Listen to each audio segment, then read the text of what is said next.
This presentation will cover how to write in formal style and how to use transitions to improve your essay writing. Formal style, let's start with that. All language, written or spoken, can be formal or informal. The choice of which to use typically depends on your audience. In other words, who you're speaking to or who you expect to read your writing. As a teen, most of your speaking and writing is probably informal. Therefore, in order for you to have some practice, I am requiring you to use a formal writing voice in your informational essay. How do you go about making sure your writing voice is formal? Well, it's more about things that you don't do. So here are 4 key don'ts of formal writing. First off, don't use slang. Leave the language of Facebook and Twitter and the hallways out of your paper, and instead use language that your grandmother would be proud to hear come out of your mouth as you dined at a fancy restaurant. In other words, "this sucks" should be something more like, "this is horrible." The second don't of formal writing, don't use contractions or abbreviations. Instead, spell out all the words you use in your paper. For example, isn't would become is not, or the abbreviation LBS period would become the word pounds. A third don't of formal writing is don't write in first person. Avoid first person words such as I, me, we, us, and our. Especially when writing about American history, we tend to slip into writing like, "we fought the British." This is incorrect. It wasn't actually us fighting that war. So "we need to" becomes "it is important to," and so on. The final don't I'm going to share with you is don't give stage directions. Nobody needs a play-by-play of how you went about writing your essay. Cut out phrases like "I am going to tell you," or things that are similar. Okay, you give it a try. I'm going to read this paragraph with you.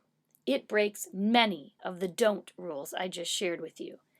In your notes, I would like you to rewrite it using formal language. Here it is. When you go on a fad diet, your body goes crazy from not having enough good stuff like protein and nutrients. You might think, "wow, my diet works." But I'm telling you, really no fat is being lost. What's really happening is that 10 pounds of water is being lost instead. This means you'll get dehydrated, which is just not cool. Pause the video here while you rewrite this paragraph in formal writing.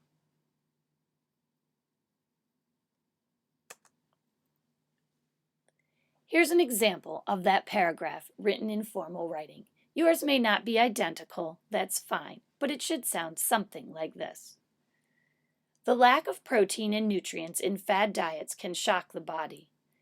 Even though the diet appears to be working, no fat is initially lost. Instead, up to 10 pounds of necessary fluids may be flushed from the body. This can leave the dieter malnourished and dehydrated. In your notes, make a list.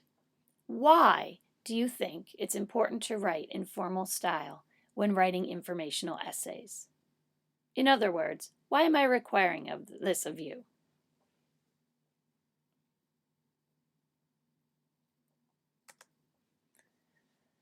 Next, let's have a little reminder about transition words and phrases. We use these in our stories, but transitions are helpful in all genres of writing, including essays. Transitions are the road signs for your reader, linking ideas and making connections clear. And they also help your writing to flow, sounding more mature. Again, you give it a try. Below is a paragraph that is written without transition words and phrases. It reads as follows.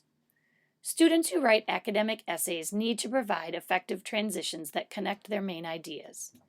These words and phrases link one sentence to the next. The use of transitions will make the writing more fluent and less choppy. Many students fail to use effective transitions, and their essay comes across as disconnected. Writers should always be aware of the need to link both sentences and paragraphs together with transition words and phrases. Pause the video here and rewrite this paragraph, this time including transition words and phrases to improve it. If you're stuck on which words to use or what to include, you might go back into Moodle and click on the link that I've provided. It will take you to a list of many options. By the way, while you're improving this paragraph, why don't you make that T at the beginning of the third sentence capital? I missed that one, huh?